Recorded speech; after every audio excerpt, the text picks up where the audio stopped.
Salut à tous. Je suis Anne-Marie Legrand et vous êtes sur une chaîne dédiée à l'orientation professionnelle et au choix de carrière. Si ce sujet vous intéresse, abonnez-vous. Et maintenant, passons directement au thème de la vidéo d'aujourd'hui. Aujourd'hui, nous partageons l'expérience de la responsable du magasin du théâtre académique russe Bolchoï de Kazan portant le nom de V. I. Kachalov, Nuriakme Galia Galishanovna.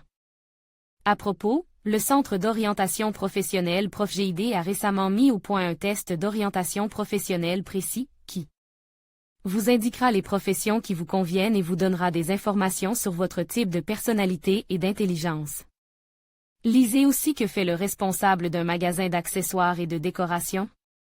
Le chef de l'atelier d'accessoires et de décoration supervise le travail de l'atelier, déterminer la politique artistique et technologique du théâtre, améliorer la production d'accessoires. En outre, il produit et coordonne avec le concepteur de production et le metteur en scène des croquis de travail et des échantillons d'accessoires. Il effectue un travail d'amélioration des qualifications des travailleurs qui lui sont subordonnés. Orientation professionnelle à l'école. Campagne 15+15 offre spéciales pour les écoles, les enseignants et les conseillers d'orientation professionnelle travaillant avec des écoliers. Quel est le but, le sens et la joie de son travail? Les décors et les accessoires sont essentiels au spectacle, au même titre que les costumes et le maquillage. Le décor transporte immédiatement le public dans le lieu de l'action, qu'il s'agisse d'une maison, d'un château de contes de fées, d'une forêt, etc. Les fleurs, les fruits, la vaisselle et tous les autres objets remplacent les vrais, ont une longue durée de vie, et ne s'abîment pas pendant des années. Le grand plaisir consiste à créer la plus grande ressemblance avec l'objet imite. Quelles sont les qualités requises pour exercer cette profession? Les qualités requises sont la diligence, la précision, la détermination. La principale exigence est d'être un professionnel et de connaître les techniques du dessin, du trace, de la peinture, la coloristique. Et la technologie de la peinture avec différents colorants et peintures, la technique et la technologie du modelage, du moulage. Et de la fabrication d'accessoires à partir de divers matériaux, la technologie des colles et des adhésifs, les bases de la chimie. Des matériaux polymères, la technologie de leur production, technologie de la teinture chimique et de la peinture artistique des tissus. Être artiste, butaforiste décorateur, c'est maîtriser plusieurs métiers. Par exemple, pour créer des bustes, des sculptures, des masques, des bas-reliefs, il faut être sculpteur. Pour créer des livres, des albums, il faut avoir les compétences d'un relieur. Pour fabriquer des chapeaux et leurs décorations, il faut être chapelier.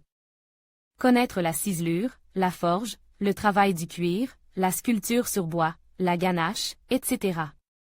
Il faut de l'esprit et de l'ingéniosité pour réparer certains objets à partir de ce que l'on a sous la main. Il faut se perfectionner en permanence, car de nouvelles technologies et de nouveaux matériaux aux caractéristiques améliorées apparaissent sans cesse. Il faut être créatif et aimer son travail. Comment le travail d'un tel spécialiste est-il rémunéré? La durée de la journée de travail et le salaire sont négociés séparément avec la direction du théâtre lors de l'entrée en fonction. Où peut-on apprendre ce métier? Vous pouvez apprendre ce métier dans les écoles d'art, les instituts d'art dans la spécialité artiste butafor, artiste décorateur. Lisez aussi si vous perdez votre emploi, ou trouvez du travail. Si vous perdez votre emploi, vous pouvez faire tout ce qui exige des compétences artistiques, par exemple, fabriquer des souvenirs, des poupées, des masques, travailler dans la production publicitaire, la forge artistique, la photographie, la conception de bijoux, l'aérographie, les façades et intérieurs en stuc, la décoration de fêtes, de mariages, d'événements divers et bien d'autres choses encore. L'artiste est une profession aux multiples facettes. Qui est votre professeur et votre autorité dans votre profession? Les fondements de ma profession sont posés par les enseignants, d'abord à l'école, puis dans une école d'art ou un institut, et enfin dans le théâtre, par mes aînes. Si vous avez des questions, vous pouvez toujours vous adresser à l'artiste en chef du théâtre. Mais le plus important, c'est l'expérience, l'observation, l'instinct.